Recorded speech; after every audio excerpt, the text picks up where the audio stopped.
Hello मेरे प्यारे इन्वेस्टरों, मैं वैभव रघुवंशी आप सभी का इक्विटी एंड स्टॉक में स्वागत करता हूं। तो फ्रेंड्स, हम यहां पे बात करने वाले कि AWFIS आईपीओ के बारे में, जो कि मंडे को उसका लास्ट डे है एंड इसमें अप्लाई करना चाहिए या फिर नहीं करना चाहिए।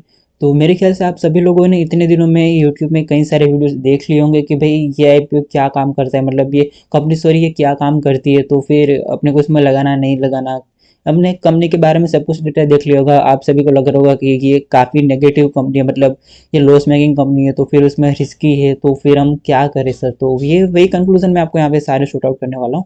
डोंट वरी, वीडियो को लास्ट तक बने रहिएगा। और अगर आपको हमारे टेलीग्राम ग्रुप पे ज्वाइन होना है तो यहाँ पे देखो, आप मोर अबाउट सेक्शन में जाओगे तो आप मेरे साथ ट्विटर पे and as well as Telegram में भी आप यहाँ पे कनेक्ट हो सकते हो।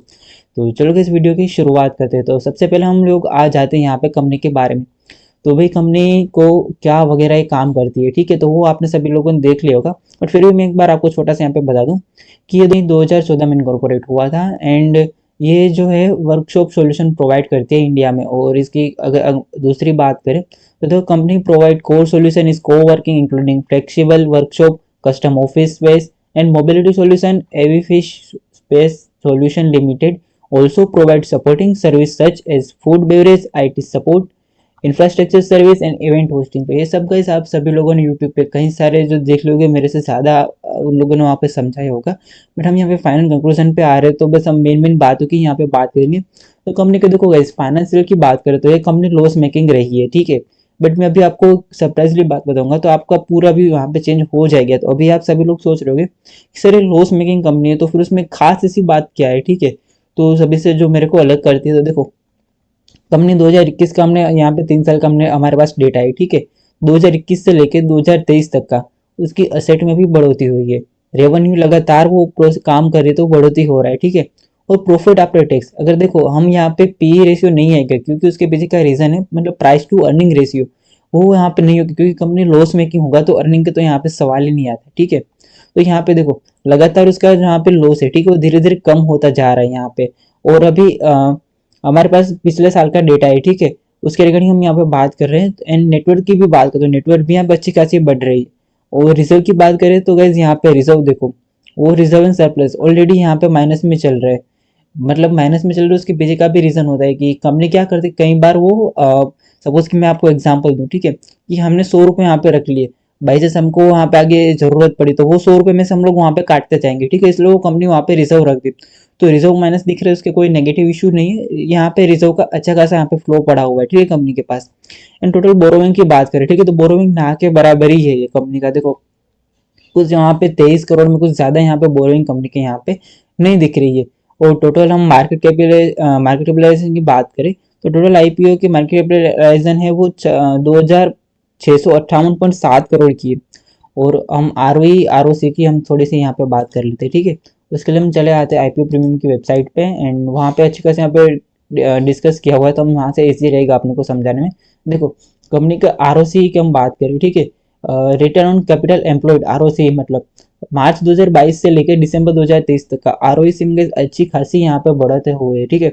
और आरओएनडब्ल्यू वो पहले बहुत माइनस में था, अब धीरे धीरे यहाँ पे पॉजिटिव में आ रहा है, ऐसा नहीं कि मतलब वो नेगेटिव में चला जा रहा है। और डेट टू इक्विटी रेशियो वो मतलब जितना वहाँ पे कम होता है उतना अच्छा खासा यहाँ पे माना जाता है। तो यहाँ पे देखो वो ऑलरेडी 0.13 से लेके 0.1 तक आ चुका है। एंड ये एसेट की बात हमने कर लिया। और चलो अब हम चलते हैं मेन टॉपिक के बारे में कि ये सब कुछ क्या चल रहा है यहाँ पे, मतलब आप क्यों वहाँ पे ये रीजन वगैरह बता रहे हो। तो देखो सबसे पहले हम बात करें तो कंपनी के पास सबसे ज्यादा मेजोरिटी आईटी टेक्नोलॉजी की वहाँ पे, ठीक है, उसे क्लाइंट्स बेस की बात करें। और सेकंड की बात करें तो ये सब कुछ प्रोफेशनल सर्विस वगैरह आ जाता है, एनर्जी यूटिलाइजेशन और फूड एंड बेवरेज का, जो हमने अभी ऊपर डिटेल में पढ़ा कंपनी क्या काम करती है। बट सबसे ज्यादा वो उसके क्लाइंट कस्टमर है आईटी सेक्टर वाले। और हम आगे और बात करें, ठीक है, पीयर कंपैरिजन की। तो गाइस चलो हम यहाँ पे करते हैं पीयर कंपैरिजन। तो देखो उसके दो हमने पीयर कंपैरिजन है हमारे सामने। तो गाइस रेवेन्यू की बात करें तो रेवेन्यू तीनों में साल बाय साल यहाँ पे बढ़ोतरी हो रही है। टोटल इनकम की बात करें, टोटल इनकम भी यहाँ पे सभी में बढ़ रही है। टोटल एसेट की बात करें, टोटल एसेट भी सभी में यहाँ पे बढ़ती दिख रही है। एबीआईटी भी बढ़ती दिख रही है। बट मेन फैक्टर यहाँ पे ईबीआईटी है। यहाँ पे देखो ये कंपनी के ईबीआईटी यहाँ पे देखो पहले माइनस में था, फिर माइनस में था, फिर जाके प्लस में आया। एंड सामने दूसरे की भी बात करें, माइनस में था, माइनस में था, प्लस में आया। बट ये सेक्टर की यहाँ पे देखो पहले प्लस में था, थोड़ा सा माइनस में गया, फिर वापस से मेजोरिटी यहाँ पे पार्ट प्लस में आ चुका है, ठीक है।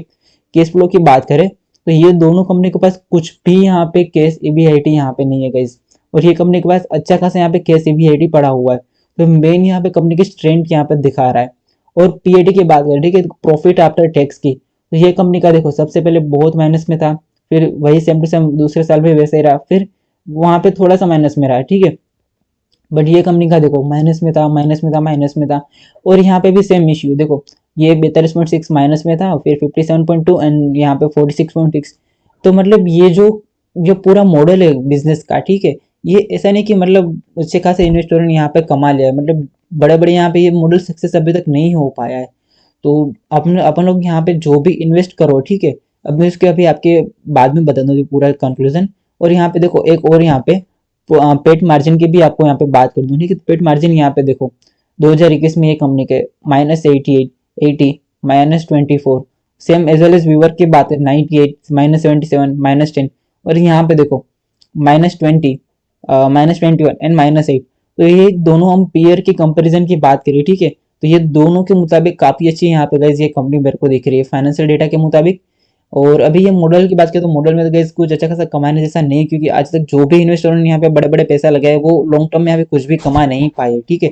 तो अपन लोग यहाँ पे आईपीओ के लिए अप्लाई कर रहे हैं, तो बस एक ही माइंडसेट के अपने को अप्लाई करना है कि भाई अपन लोग यहाँ पे जो भी मिलता है भगवान जी का नाम लेके 5-10% यहाँ पे अपने को लॉस भी दिखता है, ठीक है, लिस्टिंग के दिन प्री मार्केट में, तो हम लॉस लेके निकल जाएंगे। अदरवाइज अपने को हमें प्रॉफिट भी मिलता है, प्रॉफिट मतलब 10-15% जो भी प्रॉफिट मिलता है वो लेके अपन लोग यहाँ से निकल जाएंगे, वो भी अपने ये माइंडसेट से अपन लोग आ रहे हैं, ठीक है। तो ये आईपीओ हम अपन लगा के निकल सकते हैं। और अभी इसके हम आज का अभी ग्रे मार्केट प्रीमियम की बात कर ले, तो अभी इसका ग्रे मार्केट प्रीमियम रफली इसका चल रहा है 28% के अराउंड। तो मे भी मेरे ख्याल से रिटेल एप्लीकेशन आप लगाते हो, ठीक है, 14,000 वाली, तो अराउंड 4-4,500 रुपये के यहाँ पे प्रॉफिट अभी दिख रहा है। बट और अभी उसके एंकर इन्वेस्टरों की बात करें, ठीक है, तो एंकर इन्वेस्टरों भी मतलब अच्छे खासे यहाँ पे आए हुए। मैं आपको बड़े बड़े नाम आपको अभी दिखाता हूँ, ठीक है, एंकर इन्वेस्टरों का। देखो अभी मैं चला जाता हूँ एंकर इन्वेस्टरों में, तो मैंने यहाँ पे कुछ हाईलाइट किए हुए, व्हाइट होप, अशोका व्हाइट, फिर Nippon India, one of the my best favourite Nippon India.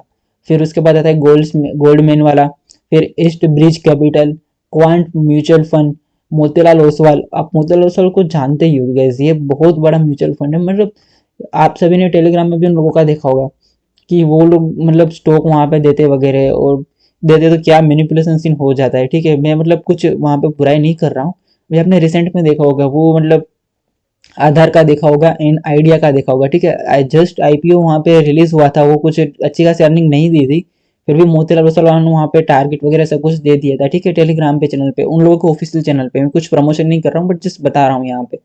सिर्फ 2 दिन में गए उन लोगों का पूरा टारगेट लोगों ने वहाँ पे अचीव करवा दिया। मतलब पूरा क्या मैनिपुलेशन होता है, ये फंड बहुत चालाक फंड है गाइस, बहुत भाई चालाक फंड है मोतीलाल ओसवाल। फिर उसके बाद नीचे आता है एडलवेस ट्रस्टशिप, और बाकी तो बस यहाँ पे आ चुके हैं। ये जो गैस बड़े बड़े बहुत नाम है। और एक मेन खास बात मैं आपको बताता हूँ, ये सबसे पहले ये अशोका वो बहुत एग्रेसिव है ये आईपीओ के लिए। देखो मैं उसका पीछे का रीजन भी आपको बताता हूँ। देखो Avits waste solution ahead of its IPO, Peak XV partner investment, we classified as promoter, selling shareholder transfer to 1.5% equity to Ashoka India equity investment trustship, ठीक है। अशोका इंडिया के पास वो बायर है एंड वो 383 के प्राइस पे ही वहां पे दिया गया है, मतलब 1.5% कंपनी का स्टेक है, देख रहे हो। और वो भी मतलब सेलिंग में जो ट्रांसफर कर रहा है एज ए प्रमोटर की, तो मतलब अशोका इंडिया यहाँ पे काफी है, वो बैंक के लिए एग्रेसिव भी यहाँ पे दिखा रहा है। और हमने उसके अंकल लिस्ट में भी देखा था, ठीक है, अंकल लिस्ट में देखो अशोका कितना है 1, 2, और मे भी मेरे ख्याल से नीचे भी होगा, ठीक है, 1-2, तो फिर दिख जाए तो बात सही है, चलो कोई ना। उसके बाद बहुत सारी गाइज यहाँ पे होल्डिंग वहाँ पे दिख रहा है, ठीक है, 3.72%, 3.72%, एंड अशोका इंडिया का 1.5%। तो मेजोरिटी गाइज यहाँ पे अशोका इंडिया बहुत है। एंड एक और मैं आपको सरप्राइजली बात बता दूं कि ये आईपीओ, ठीक है, कौन ला रहा है, कि ये आईपीओ यहाँ पे आशीष कचोलिया जो ला रहे हैं, ठीक है। तो वो वन ऑफ द वो बात करते हैं ना कि भाई स्टॉक मिड कैप के स्मॉल कैप पे किंग माने जाते हैं ये सर जी, वो वहाँ पे आईपीओ के मतलब वहाँ पे बैक किए गए, ठीक है। तो फिर ये भी एक अच्छा खासा की पॉइंट यहाँ पे माना जाता है। तो ओवरऑल कंक्लूजन की मैं आपको बात करूँ, ठीक है, कि ये पूरी वीडियो कंक्लूजन क्या आता है। देखो सिंपल सा मैंने आपको सब कुछ बता दिया कि देखो कंपनी का पूरा यहाँ पे जो के फाइनेंशियल डेटा वगैरह है, ठीक है, वो पूरा नेगेटिव में ही है। बट वो हमने रीजन उसका जाना कि ये जो मॉडल है वो पूरा का पूरा लॉस मेकिंग मतलब मॉडल है, ठीक है। वो आज तक कोई भी कंपनी यहाँ पे नहीं कमा पाया है। जो बड़े बड़े इन्वेस्टर वहाँ पे पैसा लगा हुए, तो हम लोग तो वहाँ पे क्या बात करें। और कंपनी ने यहाँ पे 75% जो पोर्शन रखा हुआ है QI20 के लिए, और QI20 में बड़े बड़े नाम भी यहाँ पे शामिल है। तो वो एक क्या बताता है कि ये लोग आएंगे, ठीक है, वो हमारे जैसे IPO के मतलब लिस्टिंग के लेके निकल जाएंगे, वैसे नहीं होता। उन लोगों का वहाँ पे लॉकिंग पीरियड रहता है। तो वो लॉकिंग पीरियड में रहते तो कुछ सोच समझ के ही आते हैं, ठीक है। और खासकर मैंने आपको मोतीलाल ओसवाल का तो मैंने बता ही दिया, वो बहुत बड़े वहाँ पे चालाक वहाँ पे म्यूचुअल फंड है, ठीक है। निपॉन इंडिया भी my one of the best favourite. और वो मतलब आते तो कुछ ना कुछ तो वहाँ पे लिस्टिंग दे के जाते हैं। उसकी पास हिस्ट्री आप देख सकते हो, जो भी मतलब लॉस मेकिंग कंपनी आया हो, लॉस मेकिंग कोई भी, आप कोई भी उठा लो लॉस कंपनी वाले, ठीक है। तो वहाँ पे निपॉन इंडिया का आप एक बार देख लीजिएगा, ठीक है, कि वो जब जब भी वहाँ पे आए हुए, ठीक है, तो कुछ ना कुछ वहाँ पे कमा के देके गए। तो एक बार आप अपनी ओर से अभी रिसर्च कर लीजिएगा कि मतलब निपुण ने कैसा कैसा दिया हुआ। एंड ओवरऑल मैं आपको लास्ट में आपको फाइनल बता दूं, ठीक है, क्या करना है। देखो सिंपल सा, मैं यहाँ पे लगाने की बात करूँ, ठीक है, तो मिनिमम 5 to 10% वहाँ पे मेरे को लॉस भी आता है, ठीक है। तो वो मैं बियर करने के लिए रेडी हूँ, तब मैं जाके वहाँ पे लगाने की कोशिश करूंगा, ठीक है। और अगर मेरे को यहाँ पे लगाना हो, तो देखो अभी एप्लीकेशन वाइज की मैं बात करूँ, तो एप्लीकेशन वाइज की 16.4% तो ऑलरेडी अभी सब्सक्राइब हो चुका है, यानी कि 16 में से किसी एक को यहाँ पे मिलने का अभी प्रोबेबिलिटी बन रहा है। तो मतलब रिटेल में मिलने का काफ़ी रेयर चांस यहाँ पे रहने वाला है। मतलब लास्ट के दिन में 30 से 40 गुना तो इजीली यहाँ पे सब्सक्राइब हो जाएगा। और स्मॉल एच की बात करूँ, ठीक है, तो 25% तो ऑलरेडी सब्सक्राइब हो चुका है। मतलब 25% मतलब हर 25 में से किसी एक को यहाँ पे मिलने की प्रोबेबिलिटी बन रहा है।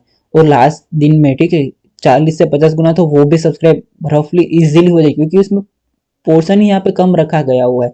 और बिग एच की बात करें तो यहाँ पे सिर्फ 3.67%, अगर ये बिग एच ठीक है, 7 गुना से ज़्यादा यहाँ पे सब्सक्राइब हो जाता है, तो मेरे लिए यहाँ पे एक सेफ पोजीशन बन जाती है।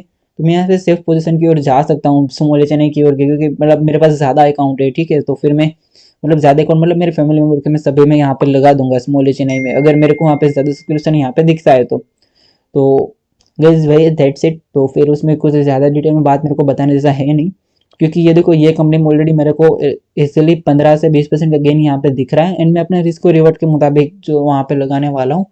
और जो भी मेरे को अगर लॉस दिखता है, ठीक है, 5 to 10% या फिर 15% मेरे को लॉस दिखता है, तो इमीडिएटली मैं वहाँ पे प्री मार्केट में यहाँ पे एग्जिट कर दूंगा। तो आई होप गाइस आप सभी को ये पूरा का पूरा समझ आ गया होगा कि ये पूरी क्या स्ट्रेटेजी रहने वाली है।